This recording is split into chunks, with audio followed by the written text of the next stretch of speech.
నమస్కారం సార్. శ్రీమాత్రే నమః. సార్, గత ఎపిసోడ్లో మనం మాట్లాడుతున్నప్పుడు ఒక సందర్భంలో మీరు అనడం జరిగేది, కాకపోతే జీవితంలో నేను చూసిన కాడికి నా అనుభవ ప్రకారమైన మీ అనుభవ ప్రకారమైనా సరే ఎదుటి మనిషిని అర్థం చేసుకోవడము ఒక 1-2% అన్నా వీలవుతుంది. పురుషుణ్ణి, స్త్రీని అర్థం చేసుకోవడము 0. జీవితంలో స్త్రీ ఎవరికి అర్థం కాదు. ఎందుకు? చాలా మంచి క్వశ్చన్ వేశారు మీరు. ఎవరికి అర్థం కాదనేం కాదు, ఇది ఎందుకు అంటే చెప్తా వినండి. చెప్పండి. ఏ స్త్రీ కూడా ఇంకో స్త్రీకి సమానం కాదు, అందుకే ఏ స్త్రీ పూర్తిగా అర్థం కాదు. మీరు గమనించండి, ఏ స్త్రీ అయినా మీరు యూనిక్ అంటే ఎస్ కరెక్ట్, నేను యూనిక్ అందరిలా కాదు అంటది. ఏ శ్రీమూర్తి అయినా కానీ, అంటే నేను శ్రీమూర్తిని అమ్మవారి స్వరూపంగా చూస్తాను కాబట్టి చెప్తున్నాను.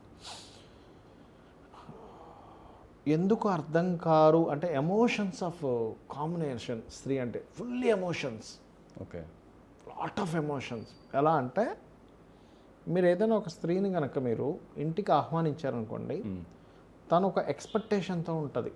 ఎట్లా అంటే వెళ్ళగానే వాళ్ళు నన్ను ఇలా ఆహ్వానిస్తారు, నేను వెళ్తున్నాను కాబట్టి నాకు డిఫరెంట్గా ఏదైనా ఒక ఫుడ్కి పిలిచారంటే ఇన్ని వెరైటీలు పెట్టచ్చు, ఓకే ఓకే, లేకపోతే నన్ను ఇలా వెల్కమ్ చెప్పొచ్చు. అక్కడికి వెళ్ళిన తర్వాత ఈ మాటలు రావచ్చు. మొత్తం ఎక్స్పెక్టేషన్స్ ఉంటాయి. స్త్రీస్ ఎక్స్పెక్టేషన్స్ అండ్ ఎమోషన్స్ అండి, చాలా ఎక్స్పెక్టేషన్స్ ఉంటాయి వాళ్ళకి. ఆ ఎక్స్పెక్టేషన్స్లో మనము బాగా ప్రయత్నం చేస్తే మహా అంటే 10% రీచ్ అవ్వగలుగుతాం. ఏది బాగా ప్రయత్నం చేస్తే 90% ఎవరూ రీచ్ అవ్వలేరు. Because of imagination and expectation అనేటువంటి దానికి లిమిటెడ్ ఉండదు, అన్లిమిటెడ్గా ఉంటుంది. అదేవిధంగా స్త్రీ కూడా ఏంటంటే విపరీతమైనటువంటి ధైర్యము, విపరీతమైనటువంటి కోరిక, విపరీతమైనటువంటి ఇన్సెక్యూరిటీ ఉంటుంది స్త్రీకి. అందుకే చూడండి, ఒక కోడి ఉంటుంది చూసారా, కోడి. ఆ కోడి నార్మల్గా ఉన్నప్పుడు మనం ఒక రాయి లాంటి పారిపోతుంది, కానీ పిల్లల్ని కన్నప్పుడు ఎలా ఉంటుంది, మనం ఇలా దగ్గరికి వెళ్తే మన వైపు ఎగిరి మనల్ని పొడి చేయడానికి వస్తుంది. అంటే ఏమిటంటే స్త్రీ శక్తి అని ఎందుకంటారంటే, మీరు ఎవరినైనా చూడండి, ఎవరికైనా ఒక వ్యక్తి అంటే విపరీతమైన ఆశ ఉన్నా దేని మీదైనా, లేకపోతే విపరీతమైన భయం ఉన్నా ఆ వ్యక్తి ఆ భయం పోగొట్టుకోవడానికి, లేకపోతే ఆ భయం నుంచి బయటికి రావడానికి, లేకపోతే ఆ కోరిక తీర్చుకోవడానికి ఎంతకైనా వెళ్తాడు మనిషి. లేదా విపరీతమైన భయమైనా ఉండాలి, ఇన్సెక్యూరిటీ ఫీలింగ్ అయినా ఉండాలి, విపరీతమైన ఆశ అయినా ఉండాలి, కోరికైనా ఉండాలి. ఇవన్నీ చాలా ఎక్కువగా ఉన్నటువంటి దీనిగా భగవంతుడు క్రియేట్ చేశాడు. అలా క్రియేట్ చేయాలి కూడా, అలాగే క్రియేట్ చేయాలి స్త్రీని. అలా క్రియేట్ చేస్తేనే పిల్లల్ని కనగలుగుతుంది స్త్రీ, పెంచగలుగుతుంది. ఎందుకంటే అంత ఎమోషన్, అంత సెన్సిటివ్ ఎమోషన్స్ లేకపోతే అప్పటి వరకు, అంటే పెళ్ళై పిల్లల్ని కనే వరకు కూడా ఒక సెక్షన్ అంటే ఒక దీంట్లో ఉన్నటువంటి అల్లారు ముద్దుగా పెరిగినటువంటి ఒక స్త్రీ పెళ్ళైన తర్వాత చిన్న చీమ చిటుక్కుమన్నట్టుగా సౌండ్ రాగానే టక్కని లెగుస్తుంది పిల్లడి కోసం. అమ్మాయి కావచ్చు, అబ్బాయి కావచ్చు, లెగుస్తుంది, వాడిని చూసుకుంటుంది, ఎవ్రీథింగ్ చేస్తూ ఉంటుంది. ఓకే, అసలు అంతకుముందు ఎక్కడ ట్రైనింగ్ కూడా తీసుకోదండి పిల్లల్ని ఎట్లా పెంచాలని. ట్రైనింగ్ ఏమైనా తీసుకుంటుంది? ఏ ప్రాణి ట్రైనింగ్ తీసుకోదు ప్రపంచంలో. ఏ ప్రాణి కూడా ట్రైనింగ్ తీసుకోకుండా పిల్లల్ని ఆటోమేటిక్ పెంచేస్తుంది. అది కూడా చిన్న పిల్లల్ని ఎటువంటి ట్రైనింగ్ లేకుండా ఏమీ తెలియకుండా కొన్ని చెప్తారు, అమ్మమ్మలో, నానమ్మలో, తల్లిలో ఎవరో చెప్తారు చిన్న చిన్న విషయాలు. మనుషులకు చెప్తారు, పశువులకు, జంతువులకి, పశువులకి చెప్పరు. అది ఇంకా విచిత్రం. ఇంకా చెప్పాలంటే నాకు ఎంత విచిత్రం అనిపిస్తుంది అంటే, ఒక పావురం నేను చూశాను, ఒక పావురం తన పొట్టలో గుడ్డు, ఒక పిట్టకి గుడ్డు ఉందని తెలవగానే వెంటనే అదేం చేస్తుంది, ఫస్ట్ గూడు కడుతుంది. గూడు కట్టి గూడులో గుడ్లు పెడుతుంది. గుడ్లు పెట్టిన తర్వాత ఇది ఏ మగపిట్టతో అయితే సంభోగం చేసిందో దాంతో షేర్ చేసుకుంటుంది. ఏంటంటే, నువ్వు ఇక్కడ ఉండాలి నేను ఫుడ్ తెచ్చినప్పుడు, ఇది ఫుడ్ తీసుకొని ఇచ్చి ఉండేటప్పుడు మేల్ పిట్ట వెళ్తుంది, పిచ్చుకో పిట్ట ఏదో ఒకటి. అంటే ఒకరు ఇక్కడ ఉంటారు, మళ్ళీ ఇంకోళ్ళు ఫుడ్ తెస్తారు, ఒకరు ఇక్కడ ఉంటారు పిల్లల దగ్గర. పొదిగిన గుడ్లను మాత్రం ఖాళీగా ఉంచారు. పొదిగిన తర్వాత పిల్లలతో పాటు ఉంటారు, పొదిగేటప్పుడు ఉంటారు, వాళ్ళిద్దరు ఉంటారు. ఇది మరి ఎవరు నేర్పించారు? ఆ గూడు కట్టడం ఎవరు నేర్పించారు? అదంతా ఎవరు నేర్పించారు అంటే ఇదంతా భగవత్ లీల చెప్పాలంటే. అయితే ఈ ఫుల్ ఆఫ్ ఎమోషన్స్ మనుషులకే కాదు, ప్రతి జీవిలో ఉండేటువంటి స్త్రీ సంబంధించినటువంటి అంటే ఆ తల్లితనం ఉండేటువంటి దానికి ఉంది. అలాగే క్రియేట్ చేయాలి భగవంతుడు. అలా క్రియేట్ చేయకపోతే అర్థమవు. ఎందుకంటే చిన్నపిల్లవాడు ఏమీ చెప్పడు, కానీ ఏమీ చెప్పకుండా అర్థం చేసుకునేటువంటి తత్వం ఉండాలి స్త్రీకి. అవునా? అలా ఉండాలంటే ఆవిడ ఏమీ చెప్పకుండా ఒక పిల్లవాడిని అర్థం చేసుకుంటుందంటే ఆవిడ అన్ని యాంగిల్స్లో ఉంటే, ఎన్ని కోణాల నుంచి ఆలోచిస్తే అలా అర్థం చేసుకోగలుగుతుంది.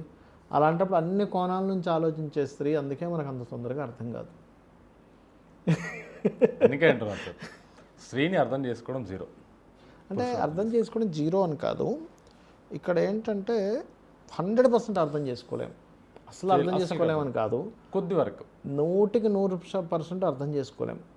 చాలామంది చూడండి, ఎక్కడైనా ఒక చిన్న లవర్స్ మధ్యన ఏదైనా కొంత డిఫరెన్స్ వస్తే టప్ అని వెళ్ళిపోతారు వాళ్ళు. ఇన్సెక్యూరిటీ ఫీలింగ్ వల్ల, లేకపోతే వాళ్ళ ఎక్స్పెక్టేషన్ ఫుల్ఫిల్ అవ్వకపోవడం వల్ల. వాళ్ళకు ఒక ఎక్స్పెక్టేషన్ ఉంటుంది, అది ఎప్పుడైతే ఫుల్ఫిల్ అవ్వలేదో కట్ అయిపోతారు.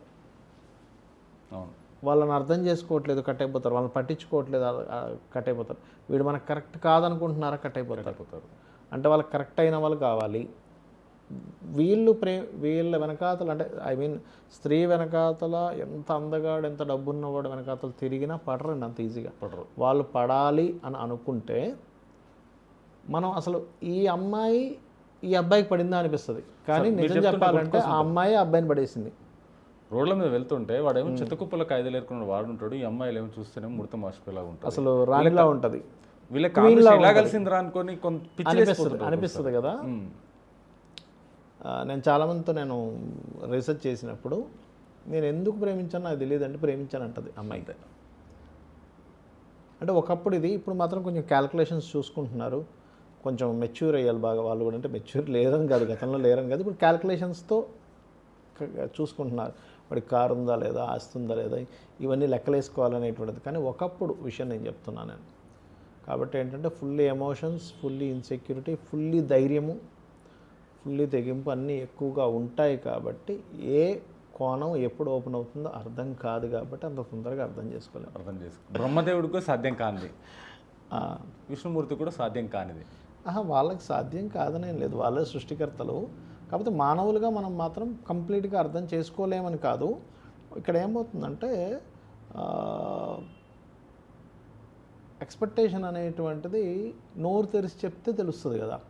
వాళ్ళు ఏమనుకుంటారంటే నా హావభావాలను అర్థం చేసుకోవాలంటారు. అంటే ఎలా ఉంటుందంటే చెప్తాను చూడండి. చెప్పండి. ఇప్పుడు ఓ స్త్రీ వచ్చింది, ఓ స్త్రీ భార్య భర్త దగ్గర ఉంది, ఇలా గాజులు ఇలా అంటుంది. శబ్దం చేయగానే దాని అర్థం ఏంటంటే నా గాజులు ఎలా ఉన్నాయి చూడమని. ఓకే, మనమేమో ఏదో సౌండ్ వస్తుంది అనుకో మన పనిలో మనం ఉంటాం. ఉక్క పెడుతుందబ్బా అంటది ఇలా బయటతోని, అంటే చీర ఎలా ఉందో చూడమని. మనం కూడా ఒక్క పెడుతుందని ఫ్యాన్ వేస్తాం మనం. అర్థమైందా? కూర వండి ముందర పెట్టి కూర అబ్బాయి వాళ్ళు ఏంటో కూరగాయలు ఏం పెద్దగా లేవు అంటది. అవును, లేవంటే మనమేమనుకుంటాం, సరే లేవు ఏదో వండింది అనుకుంటాం. కాదు, అక్కడ అర్థం ఏంటంటే ఏమీ లేకపోయినా ఇంత టాలెంట్గా చేసాను చూడని.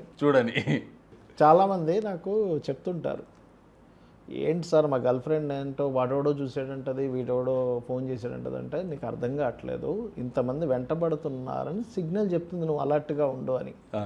నువ్వు గనక అలర్ట్గా లేకపోతే ఇంతమంది నా వెనకతలు క్యూ కడుతున్నారు, ఛాన్స్ ఈజ్ దేర్ అన్ని అలారం మోగిస్తుంది, జాగ్రత్తగా ఉండు. చాలా థ్యాంక్ యూ సార్. శ్రీమాత్రే నమః.